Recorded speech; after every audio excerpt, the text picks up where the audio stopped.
பொதுவாக எப்படின்னா, ஒரு சினிமா வெற்றி பெற்றால் அந்த கதாநாயகனை புக் பண்ணுறது, இசையமைப்பாளர் புக் பண்ணுறது உங்களுக்கு தெரியும். இப்படி ஒரு கலாச்சாரம். அது இதுக்கும் ஒத்து வருது. ஒரு சாமி படம் வெற்றி ஆகிட்டா எல்லாரும் சாமி படமாக எடுப்பான். அந்த மாதிரி ஒரு கலாச்சாரம். இப்போ இந்த கலாச்சாரத்தில் தான் அண்ணாமலை சிக்கியிருக்கார். அண்ணாமலை என்னன்னா, இந்த விதை நீ தமிழ்நாட்டுக்கு விளங்காதுன்னு நல்லா புரிஞ்சுக்கிட்டான் மனுஷன். தாமரை விதை தமிழ்நாட்டுக்கு விளங்கு. அது பதர். அது உளுத்து போன செத்து போன சனாதன விதை, வெறுப்பின் விதை. வட இந்தியாவில் ஜார்க்கண்ட் மண்ணில் தான் முளைக்கும், யூபியில் முளைக்கும், பீகாரில் முளைக்கும், மகாராஷ்டிராவில் முளைக்கும், ஏன் வெஸ்ட் பெங்காலில் முளைக்கும், தமிழ்நாட்டில் முளைக்காது. பிஜேபியினுடைய அடித்துவமான கொள்கை அண்ணாமலைக்கு பொருந்து வரல அப்படின்னு எக்ஸ்பிரஸ் எழுதியிருக்கு. பிஜேபி என்ன ஆகும்? இந்த 3.5% 2.5% மாறும். அவருக்குன்னு ஒரு 2% கிடைக்கும்.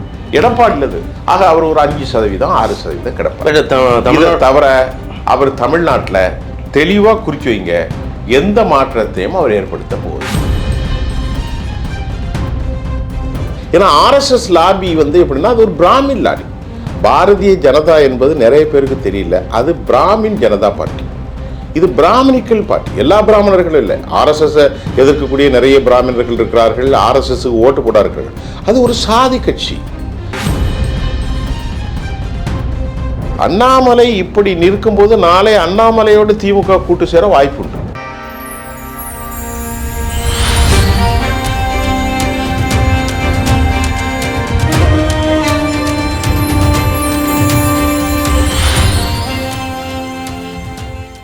வாகை தமிழ் நேயர்களுக்கு வணக்கம். இன்றைய நேர்காணலில் நம்மோடு இணைந்திருக்கிறார் மூத்த ஊடகவியலர் திரு சுஃபியான் அவர்கள். வணக்கம்.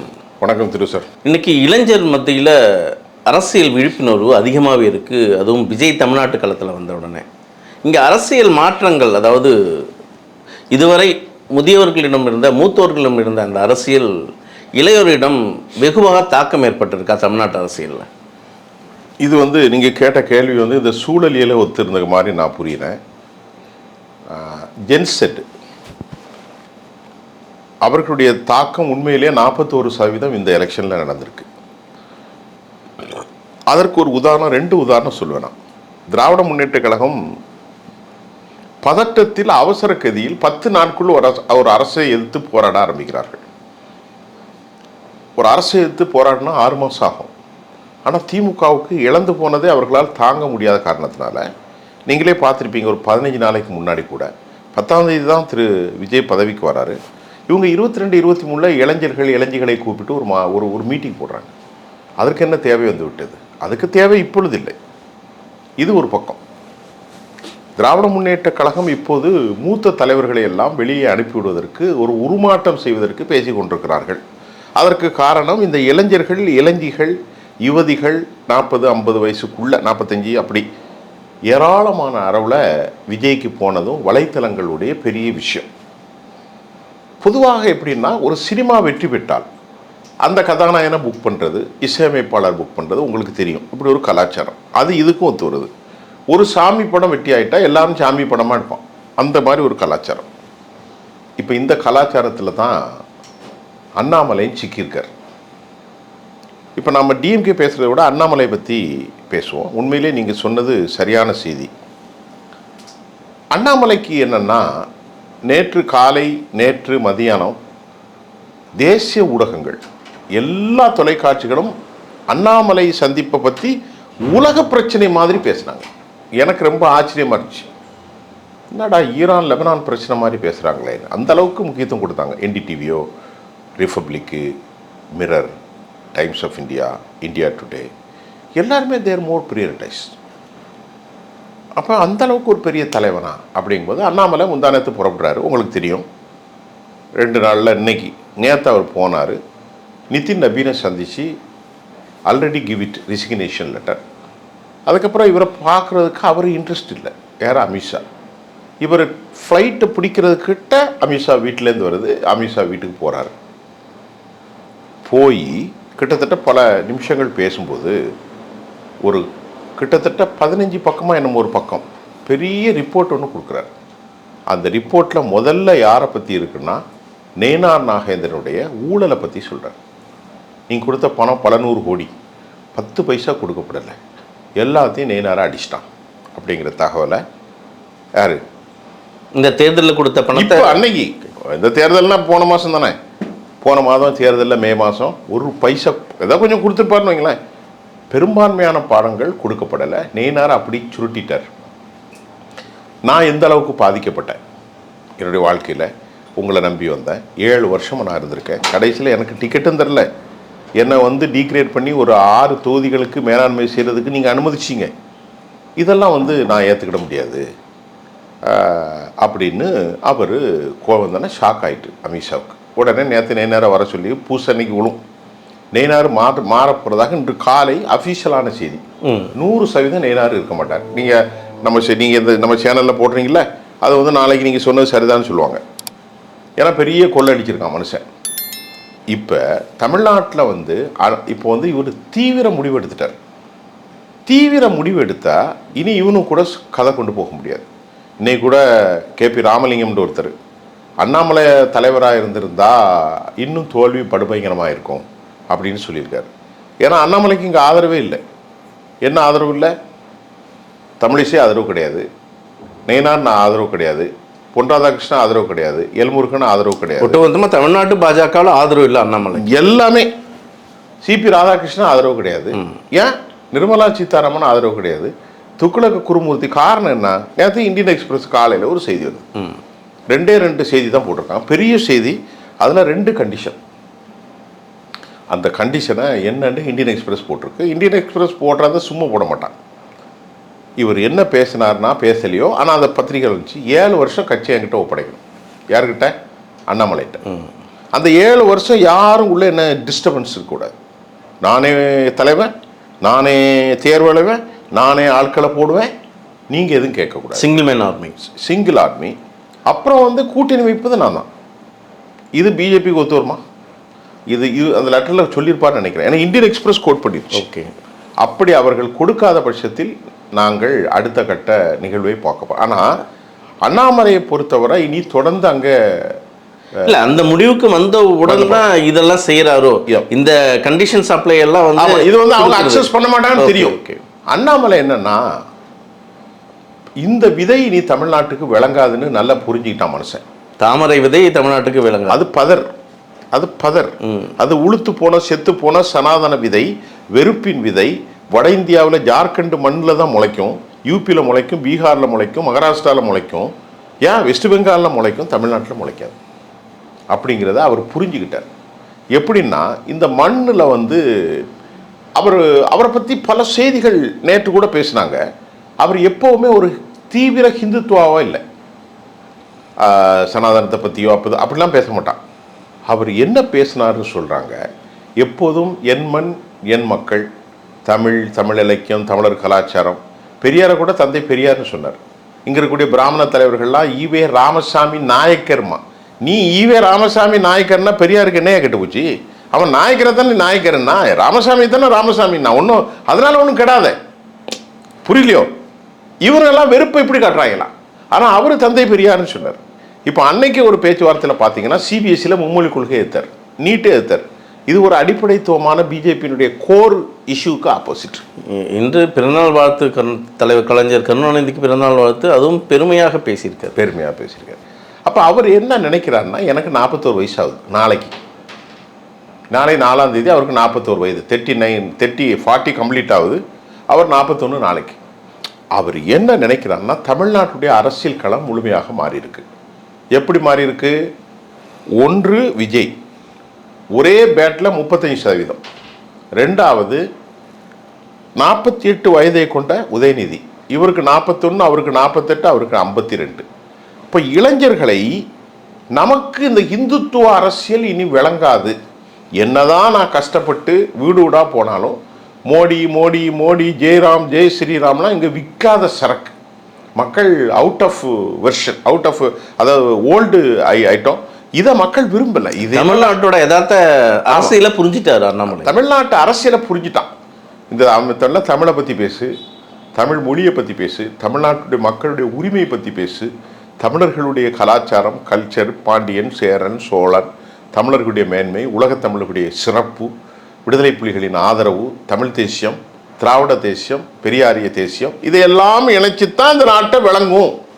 இதுதான் இப்போ கிடைச்சிருக்கிறது. ஏன்னா அவர் வந்து தமிழ் தேசியம், திராவிட தேசியம் எனக்கு 2 கண்ணுன்னா யாரு? விஜய். அவருக்கு தெரியோ தெரியாதோ சொல்லி கொடுத்ததா சொல்றாரு. தமிழ் தேசியமும் எனக்கு ஒரு கண், திராவிட தேசியமும் எனக்கு ஒரு கண். யார் சொன்னா? தோழர் விஜய் அவர்கள் சொன்னார்கள். அவருடைய படத்துல கூட பேராசான் அம்பேத்கர் படம் இருக்கு. பிஜேபி இதுல எங்கேயாவது அம்பேத்கர் படம் இருக்கா? இருக்காதுல்ல. இல்லை. சாவர்கர் இருக்கும், என்ன இருக்கு, இன்னொருத்தர் பேர் என்னது, கோல்வார்கர் இருக்கும், சியாம் பிரசாத் முகந்தி இருக்கும், தீனதயாள் உபாத்தியாயா இருக்கும். இப்படித்தானே இருக்கும். அப்ப அந்த தீனதயாள் உபாத்தியா, இந்த பிராமணிக்கல் ஸ்ட்ரக்சர், சனாதனத்தெல்லாம் தமிழ்நாட்டில் எவனும் ஏற்க மாட்டான். திருப்பரங்குன்றத்தை தூண்டி விட்டான். என்ன நடந்துச்சு? வரும்போதே பிரச்சனையோட தானே வரா. நீ வரும்போது நல்ல புத்தியில உனக்கு வரலையே. வந்து தமிழ் மக்கள் என்ன அதெல்லாம் சொல்லலையே. நீ வரும்போதே திருப்பரங்குன்றம் தான். கொஞ்ச நாளாக முருகனுக்கு வேலை எடுத்து குத்திக்கிட்டு தெரிஞ்சான், அது விற்கல. அப்போ இதெல்லாம் பார்க்குறான் மனுஷன். ஐபிஎஸ் தானே அவரு. பார்த்தா இது விளங்காது, விளங்கவே செய்யாது. இதில் பயணித்து நான் எப்படி விளங்கி, எனக்கு இனி எத்தனை 41 வயசு ஆனாலும் புரியாது அப்படின்னு சொல்லித்தான் அவருடைய தோழர்களோட ஆலோசனை பண்ணுறாரு. அதுக்கு முக்கியமாக நான் சொன்ன பல தலைவர்கள் வந்து முழுக்க இவனுக்கு எதிராக தான் இருக்காங்க. நான் சொன்னக்கூடிய இவ்வளோ தலைவர்கள் அதில் ஒன்று ஒன்றா சொல்ல வேண்டியில்லை. அது மட்டும் இல்லாமல் இந்த கல்யாணராமன் ஒருத்தர் இருக்கான். வாயை திறந்தாலே கேவலமாக பேசக்கூடிய விஷ பாம்பு. அந்த விஷம் இவர் மேலே கொண்டு கம்ப்ளைண்ட் கொடுத்துட்டான். நொய்யல் ஆட்டங்கரையில் ஏகப்பட்ட சொத்து வாங்கிட்டான். யாரு? இந்த கல்யாணராமன். அவர் பிஜேபியில் முக்கியமான ஆள், ஆர்எஸ்எஸ்ல முக்கியமான ஆள். அப்போ இவங்க எல்லாரும் ஒரு கோலியேஷனாக இருக்கும்போது, இப்போ கரூர் தொகுதியில் போன தடவை அரவாக்குறிச்சியில் எங்கேயோ போட்டியிடும்போது கூட பள்ளப்பட்டியில் உள்ள ஊரில் போய் பாய்கிட்ட நம்ம நெகோஷியேட்டாக இருந்தாப்புல. அது அவனுடைய இயற்கை. ஒரு போலீஸ் ஆஃபீஸர் அப்படி தான் இருப்பான். உங்களுக்கு ஒரு தன்மை இருக்கும், எனக்கு ஒரு தன்மை இருக்கும். உங்கள் தன்மைக்கு நான் மாற முடியாது, அப்படி ஒவ்வொருத்தனுக்கும் ஒரு மண்டையில் அவன் இயற்கையாகவே திராவிட கலாச்சாரம் பெரியாரிசமாக இருப்பான், இல்லைன்னா சனாதனமாக இருப்பான். அது நீங்கள் எனக்காக மாற்ற முடியாது. அப்போ அவனுக்கு புரியுது இது நமக்கு உருப்படாது. சரி, நம்ம அந்த காலத்தில் கர்நாடகாவில் இருந்தோன்னே பிஎல் சந்தோஷ் நம்மளை வந்து கூப்பிட்டு மோடிஜிக்கு வந்தான்னு சொல்லி. ஆனால் உள்ளே போச்சுன்னா இந்தியன் எக்ஸ்பிரஸ் நேற்று சொன்ன ஆங்கிலத்தில் தமிழ் அப்படியே மொழியாக்கணம் பண்ணி எழுதியிருக்கேன். நேற்று ஒரு கட்டுரை எழுதி அனுப்பி அதை போட்டாங்க. பிஜேபியினுடைய அடித்துவமான கொள்கை அண்ணாமலைக்கு பொருந்து வரல அப்படின்னு எக்ஸ்பிரஸ் எழுதியிருக்கு. அது காப்பி என்கிட்ட இருக்கு. பாரதிய ஜனதாவினுடைய அடிப்படைத்துவமான கோர் ஹிந்துத்துவா சனாதனம் இது அண்ணாமலைக்கு பொருந்த மாட்டேன், நாட் சூட்டபிள். அதனால் இதெல்லாம் யோசிக்கிறான் மனுஷன். ரொம்ப நாளாக யோசித்து 7 வருஷத்துக்கு அப்புறம் 2 மாதம் ஆச்சு. பியூஷ் கோயலும் பேர் என்னது அமித்ஷாவும் சேர்ந்து தான் டெல்லியில் கூட இவரை கூட்டணி வைக்கும்போது பழனிசாமியை கள்ளத்தனமாக சந்திச்சிருக்காங்க. அப்போ நான் ஒரு ஸ்டேட் பிரசிடெண்ட்டாக இருக்கும்போது என்னுடைய நாலேஜுக்கு வராமல் பழனிசாமி சந்தித்தது, இவருக்கு டிக்கெட் இல்லாமல் விட்டது, 6 தொகுதிகளும் மேலாண்மை சொன்னது, கடைசியில் கட்சி கட்டுப்பாடை இது பண்ணி அவர் வந்து ஒரு 95 தொகுதியில் பிரச்சாரம் பண்ணார். ஆனாலும் தோற்று போச்சு. சரி, இப்போ இதெல்லாம் முடிஞ்சுது. இப்போ தற்சமயம் நீங்கள் வருவதற்கு 1 நிமிஷத்துக்கு முன்பு பிரதான செய்திட்டு தலைப்பு செய்தி அண்ணாமலை ஆலோசனை நடத்திக்கிட்டு இருக்காரு. நாளைக்கு 4ஆம் தேதி நாளைக்கு அவர் அறிவிக்கணும் இல்லை. ஆனால் ஆல்ரெடி கொடுத்த பிறகு இவருக்கு கேபினெட் அந்தஸ்து கூட தர்றோம். இவர் ராஜ்யசபாவை நிராகரிச்சிட்டாரு. இப்போ கேபினெட் அந்தஸ்து கூட தரோம், தேசிய அளவில் உங்களுக்கு பொறுப்பு தரோம் அப்படின்லாம் அவங்க வந்து ஆஃபர் பண்ணியிருக்காங்க. பாஜக ஆஃபர் பண்ணியிருக்கு. இவர் அதெல்லாம் இன்ட்ரெஸ்ட் இல்லை. அதில் இருந்து என்ன கொஞ்ச நாள் இருப்போம், அப்புறம் போயிடும். ஆனால் இது அப்படி இல்லையே. நானே முடிவு, நானே தலைவர், தமிழ் மண்ணுக்கு ஏற்றவாறு ஒரு அரசியல் கட்சி ஆரம்பிப்போம். இது வந்து அவர் தீர்க்கமான முடிவு. ஹீஸ் டெட்டர்மைன் ரொம்ப ரொம்ப தெளிவாக எடுத்துட்டார். எடுத்த காரணம் என்னென்னா, ஏற்கனவே அவர் வந்து ஒரு பேனராக இருக்கார் தமிழ்நாட்டில். அவருக்குன்னு ஒரு அடையாளம் இருக்கிறது. இப்போது இளைஞர்கள் இருக்கும்போது திமுகவின் முரட்டுத்தனமான அரசியல் இதையெல்லாம் நாம் சேர்த்திருந்தால் நமக்கு ஒரு பெரிய ஒரு இது வரும். ஒருவேளை ஆட்சிக்கு வராவிட்டாலும் கூட நாம் இன்னெவிட்டபிள் ஃபோர்ஸாக உருவாகிடலாம். ஒரு தவிர்க்க முடியாத சக்தியாக அண்ணாமலையாகிய நான் வந்து உருவாக்குவேன். எதுக்கு இந்த பிராமண தலைவர்கள்ட்டெல்லாம் போய் கையை கட்டி நிற்கணும்? எதை எடுத்தாலும் டெல்லிக்கு வாடான்னு சொல்கிறாலும் போகணும். அதெல்லாம் நமக்கு ஒத்து வராது. அப்படி முடிவு பண்ணிட்டாரு. அந்த அளவுக்கு அவர்கிட்ட வளமும் சரக்கும் இருக்குது. ஒரு கட்சி ஆரம்பிக்கிறதுக்கு ஆர்எஸ்எஸ்கார ஒருத்தர் பேட்டி கொடுத்தாரு, 1000 கோடி இருந்தால் தான் நம்மளை ஆரம்பிக்கணும். அப்போ அவருக்கு இது ஒரு புதிய மாடலாக இருக்குது. விஜயனுடைய மாடல், விஜய் வந்து காசு கொடுக்காம ஜெயிச்சது, சாதி பார்க்காம ஆட்களை விட்டது, 8 தலித்துகளுக்கு அமைச்சரவை கொடுத்தது, அது மட்டும் இல்லாமல் பொது தொகுதிகளும் தலித் வேட்பாளர்களை நிறுத்தியது, கடைசியில் திமுகவை உடைத்து ஆட்சி அமைத்தது, அதிமுக உடைந்து, இதெல்லாம் பார்க்கும்போது அவரோட நான் நல்லா பேசுவேனே, ஒரு நம்பிக்கை வருது. நான் நல்ல மொழி ஆளுமை கொண்டவன், ஹிந்தி, இங்கிலீஷு, தமிழ் எல்லாமே பேசுவேன், நான் நல்ல நடத்தி. Compare to the Vijay, he is a great leader like that. அப்படி நான் அவருக்கு ஒரு தன்னம்பிக்கை வருது. இந்த முடிவு எடுத்தது முதல்ல அவர் தன்னை நம்புறார் Annamalai. Whether he may be success or not, we have to take. It has been taken a very long time process. But there should be change. Today something happened, tomorrow it will change more. இது கம்ப்ளீட்டாக entirely different ஆகும். I can find out exactly what will happen today and after tomorrow. இந்த கலாச்சாரம் நாளைக்கு மாறும், அது மாறிக்கொண்டே இருக்கும், டேஸ் ஆது மாறும். ஆனால் இங்கே ஒரு பிரச்சனை அவருக்கு இருக்கிறது. என்ன பிரச்சனை இருக்கிறது? இப்பொழுது இவருக்கு முதல்ல பாஜகவை எதிர்த்து அவர் உடனடியாக வெளியே வந்து பேசலை, பாஜகவோட அனுசரணிச்சு தான் பேசிக்கொண்டிருக்கிறார். அப்போ இவர் மேலே ஒரு பிராண்டட் பிஜேபியினுடைய ப்ராக்சியா, ஓகே, இவன் பிஜேபியினுடைய ஆளா? ஆக பிஜேபி இந்த விதை வைக்காமல் இவரை வைத்து கொண்டு வேறு வித திட்டங்களை போடலாமோ என்ற ஒரு இடம். நேற்று ஒரு ஹிந்துவில் ஒரு செய்தி வந்துச்சு, சிறுபான்மையினர்களை அனுசரிக்க போறார். எந்த சிறுபான்மையினரும் அண்ணாமலைக்கு ஓட்டு போட போகிறது? நல்லா புரிந்து கொள்ளுங்கள், கிறிஸ்தவர்களோ இஸ்லாமியர்களோ தலித்துகளோ அண்ணாமலைக்கு ஓட்டு போட முடியாது. ஆனால் விஜய் வருவார் என்று அவரை போல் இவர் வருவார் என்றால் அது முடியாது. இயற்கை எப்படி என்றால் உங்களுக்குன்னு ஒன்றை விதித்திருக்கும், அது அப்படித்தான் வரும். எனக்கென்று ஒன்று, எம்ஜிஆரை போன்று யாரும் வர முடியாது, ஜெயலலிதா அம்மையாரை போன்று யாரும் வர முடியாது, அது அவரவருக்கு அதுதான். இப்போ இவர் வந்து ஒரு பெரிய மாற்றத்தை ஏற்படுத்துவாரா? நிச்சயமாக ஏற்படுத்த போவதில்லை, நல்லா புரிஞ்சுக்கணும். இப்போ இவங்க ஒரு தப்பு கணக்கு போட்டு வச்சிருக்காங்க. யாரு? பொதுவாக எல்லா பத்திரிகையிலுமே என்ன கணக்கு? எனக்கு ஒரு 40 வருஷம் அனுபவம் இருக்குது. நானும் ஒரு 10,000 நிகழ்ச்சிகளை நடத்தியிருக்கேன். இன்றைக்கும் சர்வதேச அளவில் கட்டுரைகள் எழுதிக்கிட்டே இருக்கேன். என்ன சொல்கிறேன் திரு சார், நீங்கள் நல்லா கவனித்து பாருங்கள். 11% எடுத்துட்டாரு, 11% எடுத்துட்டார் அப்படின்னு சொல்கிறாங்க. நல்லா கவனிங்க. அப்புறம் 18% கூட்டணியை கொண்டு வந்துட்டார். அதனால் அண்ணாமலை தான் தமிழ்நாட்டுடைய முகம். இப்போ நம்ம இதை பற்றி என்னுடைய பார்வை என்னவென்றால், நேற்று கூட மூத்த பத்திரிகையாளர் தோழர் மணி அவர்களோடு நான் நேற்று பேசினேன். மணி நான் ரொம்ப நெருங்கிய நண்பர்கள்.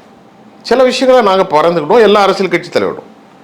இப்போ நான் என்ன நினைக்கிறேன் அப்படின்னா, அண்ணாமலை பெற்ற அந்த 11% இன்னைக்கு எவ்வளோ ஆயிருக்கு? 3.3% சுருங்கி போச்சு, அல்லது மேக்சிமம் 3.5% போச்சு. ஓகே, எப்போதும் 6 குளமோ வெட்டி விடும்போது அது தன்னுடைய இயற்கை நிலையை பார்த்து தான் ஓடும். தான் இடத்துக்கு வந்து சுருங்கிட்டு இவ்வளோதான் நமக்கான இடம். பிஜேபி அண்ணாமலை 11 எப்போ பெற்றார் என்றால் 2024 பெற்றார். நல்லா கவனிங்க, இந்த 2024 தேர்தல் பிரதமர் யாருங்கிறது மட்டும்தான் தேர்தல். அண்ணாமலை பெற்ற 11% சட்டமன்றத்தில் பெறவில்லை, அதுவும் நாடாளுமன்றத்தில் பெற்றார். ஒரு பக்கம் திராவிட முன்னேற்ற கழகம் காங்கிரஸ் ஆதரவோடு ராகுல் காந்தி பிரதமர் வேட்பாளராக, மற்றொரு பக்கம் மோடி என்டிஏ கூட்டணியின் வேட்பாளராக, அதில் அதிமுக இல்லை. இல்லைல்ல? ஆமாம். அப்போ இந்த இடத்துல கொஞ்சம் யோசிச்சு பாருங்க. ஏடிஎம்கேலேருந்து பெரிய அதிகபட்ச வாக்குகள் டிரான்ஸ்ஃபர் ஆயிட்டு எங்கே? செட்பேக். ஏன்? பழனிசாமிக்கு ஓட்டு போடக்கூடாது. பழனிசாமி அங்கே போய் பிரதமராக ஆக போகிறதில்ல, ஏடிஎம்கேலையும் ஆக போகிறதில்ல. அப்போ நம்ம யாருக்கு போடணும்? திமுகவை பிடிக்காதவன் எல்லாரும் யாருக்கு போட்டிருக்கான்? அண்ணாமலை பக்கம். அண்ணாமலைக்கு இல்லை, மோடிக்கு போட்டிருக்கான். என்டிஏக்கு போட்டான். சரியா? அடுத்து காங்கிரஸை பிடிக்காதவனும் என்டிஏக்கு போட்டான், அதிமுகவில் இருக்கிறவனும் என்டிஏக்கு போட்டான். அப்புறமா இந்த சனாதனம் அது இதுன்னு பேசக்கூடிய பிராமணிக்கல் ஓட்டு அதுவும் என்டிஏக்கு போட்டான். அப்போ இப்போ ஒரு பக்கம் 2 வேட்பாளர் தான், ஒன்று மோடி, இன்னொன்று ராகுல். என்டிஏ ஒரு இந்தியா கூட்டணி. அப்போ டிஎம்கேக்கு பிடிக்காதவன் எல்லாரும் இந்த பக்கம் போட்டான், பிராமின் போட்டான், ஏடிஎம்கே உள்ள போட்டான். அது அண்ணாமலைக்கு கிடையாது. ஆனால் அண்ணாமலைக்கு வேல்யூ இருக்கா? இருக்கு. அவருக்கு கொஞ்சம் இளைஞர்கள் இருந்துச்சு. அப்போ இவர் கிடையாது. யார் கிடையாது? விஜய் கிடையாது. அப்போ நமக்கு ஒரு மாற்றம் இல்லை. துரைமுருகன் போன்று பழம்பெருச்சாளிகள், பொன்முடி போன்றவர்களெல்லாம் மக்கள் வெறுத்தார்கள். பெரிய ஊழல் பெறுவர்கள், 13 அமைச்சர்கள் மீது ஊழல். அப்போ இப்படி வாரிசு அரசியல் தொடர்ந்து தொடர்ந்து தொடர்ந்து தொடர்ந்து இதை பார்த்த ஜென்செட்டுக்கு ஒரு மாற்றம் வர வந்து, ஜென்செட் வந்து ஒரு மாற்றம். இப்போ யாருக்கு ஓட்டு போடுறது? அந்த இடத்த இவர் ஃபில் பண்ணிட்டார். இனி அண்ணாமலைக்கு வேலை கிடையாது. இப்போ அண்ணாமலை ஒரு தாக்கத்தை ஏற்படுத்தலாம் என்று நான் நம்புகிறேன். அது கொஞ்சம் சாய்ஸ் இருக்குது. கொங்கு வந்து சின்ன கவுண்டரா பெரிய கவுண்டரான்னு போட்டியில் இருக்குது. கொங்கு மண்டலம் அந்த சாதி பாசத்தை காட்டும்போது அவர் பிரிப்பார். அவர் யாரை பிரிப்பார்? அண்ணாமலை வந்தா எடப்பாடியையும் பிரிப்பார், பிஜேபி ஓட்டையும் பிரிப்பார். இப்போ பிஜேபி என்ன ஆகும்? இந்த 3.5% 2.5% மாறும். அவருக்குன்னு ஒரு 2% கிடைக்கும். எடப்பாடியில் ஆக அவர் ஒரு 5%, 6% கிடைப்பார். இதை தவிர அவர் தமிழ்நாட்டில் தெளிவாக குறிச்சு வைங்க, எந்த மாற்றத்தையும் அவர் ஏற்படுத்த போவதில்லை. இதில் நம்ம ஒரு 2 விஷயத்தை பார்க்கலாம் இல்லையா? சொல்லுங்கள் சார். திரு அண்ணாமலை அவர்களோட அந்த அரசியல் பயணம் வந்து குறிப்பாக நீங்கள் சொன்ன மாதிரி இந்த BJP proxy maybe R may not be அப்படின்னு சொல்கிறீங்க. ஏன் நம்ம இப்படி பார்க்கக்கூடாது? இன்றைய காலகட்டத்துக்கு விஜய் தமிழ்நாட்டோட மாண்புமிகு முதலமைச்சர் இன்னைக்கு பாஜகவோட வழியில் நடக்க போவாரா அப்படின்ற ஒரு கேள்வி. யாரா? விஜய். இப்போ எடப்பாடியோட தயவும் அண்ணாமலை தயவும் தேவையில்லை, அமித்ஷா பக்கம் தேவையில்லைன்னு நினைக்கிறாங்களா? அதனால அண்ணாமலைக்கு ரூட் கிளியர் அப்படின்ற இடத்துக்கு பேசலாமா? அது உண்மை. எடப்பாடி தான் இவரை இந்த அளவுக்கு நாசப்படுத்தினது. அந்த நாசத்தை ஏற்றுக்கொண்டது அமித்ஷாவும் பியூஷ் கோயலும். அப்போ அவங்க வந்து என்ன பண்ணாங்க? அண்ணாமலையை டீக்ரேட் பண்ணிட்டாங்க. அண்ணாமலை டீக்ரேட் பண்ணுறதுக்கு ஏராளமான காரணம் என்னென்னா, அண்ணாமலை யாரையும் மதிக்கிறதில்லை. என்னதான் நீங்கள் பேசினாலும் ஆர்எஸ்எஸ் லாபியை மிஞ்சி ஓவர் கம் எதுவுமே கிடையாது. மோடியே இன்றைக்கி சிக்கலில் தான் போயிட்டுருக்கு. எப்போதாவது தூக்கி வீசணுண்டு. ஏன்னா ஆர்எஸ்எஸ் லாபி வந்து எப்படின்னா அது ஒரு பிராமின் லாபி. பாரதிய ஜனதா என்பது நிறைய பேருக்கு தெரியல, அது பிராமின் ஜனதா பார்ட்டி. இது பிராமணிக்கல் பார்ட்டி. எல்லா பிராமணர்களும் இல்லை. ஆர்எஸ்எஸ்ஸை எதிர்க்கக்கூடிய நிறைய பிராமணர்கள் இருக்கிறார்கள், ஆர்எஸ்எஸ்க்கு ஓட்டு போட இருக்கிறார்கள். அது ஒரு சாதி கட்சி. அது ஒரு ஒரு ஒரு என்ன சொல்கிறது, ஆர்எஸ்எஸ் சொல்கிற மாதிரி ஆர்எஸ்எஸ்னுடைய கோர். ஆர்எஸ்எஸ்ஸை மீறி மோடி அமித்ஷா ஒன்றும் பண்ண முடியாது. அப்படி இருக்கும்போது இந்த தலைவர்கள்லாம் யார்? அனைவரும் ஆர்எஸ்எஸ்னுடைய ஆட்கள். குருமூர்த்தி அவருடைய கோர். அதே போன்று நீங்கள் பாருங்கள், சிபி ராதாகிருஷ்ணன் ஆர்எஸ்எஸ்னுடைய கோர். அது மட்டும் இல்லாமல் டாக்டர் தமிழிசை சவுந்தரராஜன் ஆர்எஸ்எஸ் கிடையாது, நிர்மலா அம்மா ஆர்எஸ்எஸ். இப்போ இவர்கள் சொல்லுவது அங்கே முக்கியமாக கவனிக்கப்படும். எங்கே கவனிக்கப்படும்? நாக்பூரில் கவனிக்கப்படும். நாக்பூரில் கவனிக்கப்பட்டு நீ இந்த விஷயத்தில் இப்படி நடந்து சொன்னால் இவன் நடந்தாக்கணும். அதை மீறி நடக்க முடியாது. நான் சொல்கிறது புரியுதா? அப்போ அண்ணாமலைக்கு அது ஏதோ ஒரு உள்குத்து நடந்திருக்கு. ரொம்ப கேவலப்படுத்தப்பட்டிருக்கார். என்ன வயசு, சின்ன வயசு, ரொம்ப அசிங்கப்படுத்தப்பட்டதுனால அவர் குடும்பத்திலையும் ஒரு யோசனை போயிருக்கு. இப்போ கடைசியாக நமக்கு கிடைச்சது ஃபேமிலி மெம்பர்ஸ் எல்லாருமே உட்காந்து டிஸ்கஸ் பண்ணியிருக்காங்க. இப்போ அவங்க நாளைக்கு அண்ணாமலை மீதே சில விஷயங்கள் இருக்கலாம், அதை ஆர்எஸ்எஸ் கிளறலாம். அதுக்குள்ள அவர்களுக்குள்ள ஒரு பரஸ்பரம் பேசியிருப்பாங்க. பேசி இப்போது அவர் வந்து இனி இவர்களோடு தொடர்ந்து நாம் பயணிக்க முடியாது என்ற தீர்க்கமான முடிவுக்கு வந்து தான் ரெசிக்னேஷன் கொடுத்துருக்கிறார். ஆனால் அவர் பண்ண தப்பு பிளண்டர் மிஸ்டேக் என்னன்னா, அவங்களுடைய பிளஸ்ஸிங்கோடு ஆரம்பிக்க போகிறார். இதனால பொது சமூகம் அண்ணாமலைக்கு வாக்களிப்பதற்கு சாத்தியமே இல்லை. எனக்கு நேற்று ஒரு செய்தி அறிவாலை பக்கம் வந்து சொல்லுங்க. அண்ணாமலையிடம் திமுக பேச்சுவார்த்தை நடத்திட்டு இருக்கு, திமுக பக்கம் இழுப்பதற்காக அப்படின்ற ஒரு வார்த்தையும் இருக்குங்க. சாத்தியமா அப்படின்னு நீங்கள் தானே சொன்னீங்க. கருணாநிதியை பற்றிலாம் அவர் உயர்த்தி பேசியிருக்கிறார். இல்லை, அது பேசுவார். இனி தமிழ்நாடுங்கும் போது தமிழ் அதனால ஒன்று இல்லை, அதுக்கு சாத்தியம் இல்லை. இப்போ குருக்குல நடந்த பேச்சுவார்த்தையில் 2 பிஜேபிக்காரங்க வந்து சந்திச்சாங்க. யாரை சந்திச்சாங்க? மைசூரில். அது யார் எவருங்கிற தகவலை நேற்று ஒரு முக்கியமான பத்திரிகையாளர் சொன்னால், நீ இப்படி பேசுறீங்க, நிறைய பேர் பார்த்துருக்கேன், எனக்கு அதை பற்றி ஆதாரம் இல்லை, சந்திச்சிருக்காங்க. இப்போது சபரீசன் வந்து ஒரு முதலியார் சமூகத்தை சார்ந்தவர். இவனுக்கெல்லாம் வந்து சபரீசனுக்கெல்லாம் பெரியார்னா யாருன்னு தெரியாது, சவுந்தரபாண்டியனார் யாருன்னு தெரியாது, சங்கர்லிங்கனார் யாருன்னு தெரியாது, அயோத்திதாச பண்டிதெல்லாம் ஒன்றும் தெரியாது. இவனுங்கள்லாம் சும்மா பணத்தை அடிக்கிறதுக்கு உள்ள ஆட்கள். புரியுதா உங்களுக்கு? கொள்கை ரீதியாக இருக்கணும்ல சார். இப்போ ஸ்டாலினுக்கே ஒன்றுமே தெரியாது. ஸ்டாலினுக்கே கருணாநிதி அந்த விஷயத்தில் கருணாநிதி ஒரு சரியான ஆள் இல்லை. சரியான ஆள் இல்லை என்று சொன்னால் அவர் பொதுச்சொத்தை காவு கொண்டவர் தானே, ஒரு பெரிய மனுஷன் சொல்ல முடியாது. அப்போ பேரறிஞர் அண்ணா அவர்களும் தந்தை பெரியாருடைய வழியில் இருந்தால் இன்னைக்கு கருணாநிதி பெரியார மாதிரி ஆயிருப்பார். அவர் வந்து முழுக்க ஊழல் அப்படி ஒரு மோசமான நடைமுறையில் போயிட்டனால அவருக்கு இன்னைக்கு மற்றவங்களை எம்ஜிஆர் அவர்களுக்கு இருந்த அந்த சிறப்பு பேர் கருணாநிதிக்கு இல்லை. ஓகே, யாராவது எம்ஜிஆருடைய திட்டம் சொல்லுவார்கள், அம்மாவின் திட்டம் என்று தான் சொல்லுவார்கள், கருணாநிதியின் திட்டம் என்று எங்கேயாவது கேள்விப்பட்டிருக்கீங்களா? சொல்லுவாங்க அவங்க டிக்சா கொண்டு வந்தாரு, கண்ணொலி கொண்டு வந்தாருன்னு. அதனால அண்ணாமலை இப்படி நிற்கும்போது நாளை அண்ணாமலையோடு திமுக கூட்டு சேர வாய்ப்பு உண்டு. அண்ணாமலை தான் பிஜேபி விட்டு வெளியே வராரு. புரியுது. 6 மாசத்துக்கு ஒரு ஆர்கனைசேஷன் தான் அவர் ஃபவுண்ட் பண்ண போறாரு. 6 மாசத்துக்கு அப்புறம் தான் பொலிட்டிக்கல் பார்ட்டியா வர போறாரு. நாளைக்கு கொங்கு மண்டலத்தில் திமுக சேரும். அப்போ வந்து அவருக்கு பிஜேபி அடையாளம் இல்லையே. நான் சொல்றது புரியுதா உங்களுக்கு? பிஜேபி அடையாளம் கிடையாது.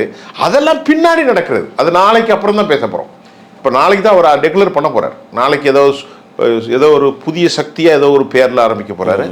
அவருக்கும் ரஜினிகாந்த் அவர்களுக்குமே நெருக்கமான உறவு இருக்கு, அண்ணாமலைக்கும். ஏன்னா நீங்க ஒரு விஷயத்த இந்த பிஜேபிக்காரங்க எப்படிலாம் பல ரூபத்தில் வருவாங்க.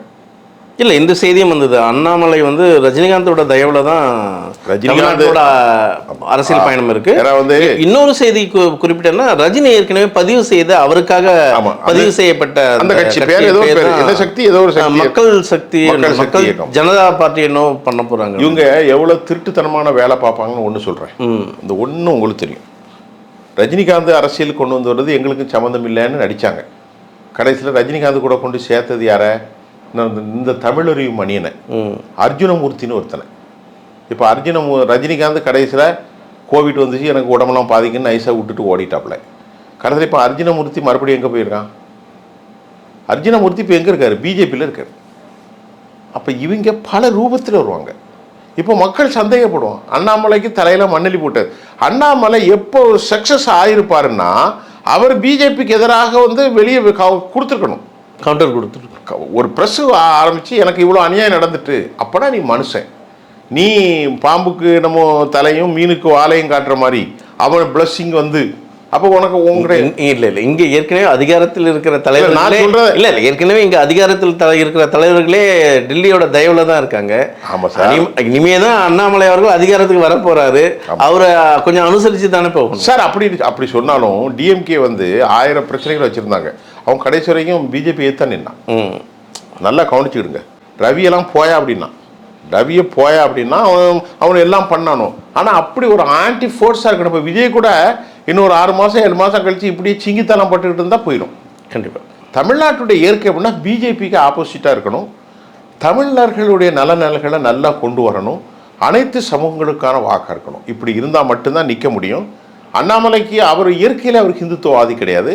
அவருடைய மனசில் அந்த ஹிந்துத்துவா துவேஷம் எதுவுமே கிடையாது. அவர் ஒரு அரசியல்வாதி, ஒரு படித்தவர். ஆனால் மோடியினுடைய பிரியராக இருப்பதனால் தலையை வாழையும் இங்கேயும் அங்கேயும் காட்டிக்கொண்டு அரசியல் செய்ய முடியாது. பொது சமூகம் அவரை பிஜேபியுடைய ப்ராக்சியாகத்தான் பார்த்து கொண்டிருக்கிறார்கள். அதனால் அவருக்கு அது அரசியல் எதிர்காலம் ஒன்றும் சாதிக்க முடியாது. ஆனால் பின்னாடி என்ன நடக்கும் என்பதை நாம் இப்போது சொல்ல முடியாது. அவர் தெளிவாக கிளியராக அவருடைய ஸ்டேட்மெண்ட்டை வெளிவந்த பிறகு தான் நாம் சொல்ல முடியும். அவர் நினைக்கிற மாதிரி ஹிந்துவில் வந்துச்சு நேற்று. அவர் எல்லோரையும் அனுசரித்து போக வைக்கிறார். தமிழ் ஹிந்து நினைக்கிறேன், இங்கிலீஷில் தமிழ் ஹிந்து தான். இஸ்லாமியர்கள் வாக்குகள், முஸ்லீம்களின் வாக்குகள், கிறிஸ்தவர்கள் வாக்குகள், அதெல்லாம் இவருக்கு கூடாது. இவருக்கு முதல்ல உள்றது கோர ஆர்எஸ்எஸ்காரன் ஓட்டு போடுவான். நல்லா கவனிச்சுக்கிடுங்க. நாகர்கோயில்காரன் ஓட்டு போடுவான், கன்னியாகுமரிக்காரன் ஓட்டு போடுவான். இங்கே தென் சென்னையில் இருக்கக்கூடிய பிராமணர்கள் வாக்களிப்பார்கள். அண்ணாமலைக்கு நிறைய ஆதரவாளர் இருக்காரு. அது மீண்டும் பிஜேபியை 3.5லேருந்து 2.5 தான் கொண்டு போக தவிர அண்ணாமலையை பொது சமூகம் நம்புவதற்கான வழி இல்லை. ஏன்னா எதிர்த்து பேட் பண்ண தயாராக இல்லை. அதே மாதிரி விஜயும் எதிர்த்து பேட் பண்ணாமல் வாயை பூத்திக்கிட்டே இருந்தால் இவருக்கும் ஜென் செட்டு கீழ் செட்டாக போயிடும். பார்ப்போம். அண்ணாமலை பற்றி நிறைய தகவல் கொடுத்துருக்கீங்க. அண்ணாமலையுடைய அரசியல் பயணம் இங்கே தமிழ்நாட்டில் எந்த வித மாற்றத்தை ஏற்படுத்த போகுது? விஜய் அலையோடு அண்ணாமலை ஒத்து போவாரா? அந்த இடத்துக்கு விஜய் ஃபேஸ் வேல்யூ மிக்க ஒருவராக அண்ணாமலையும் மாறுவாரா? காலம் பதில் சொல்லும். உங்கள் நேரத்துக்கு மிக்க நன்றி. நன்றி சார். பேசுவோம்.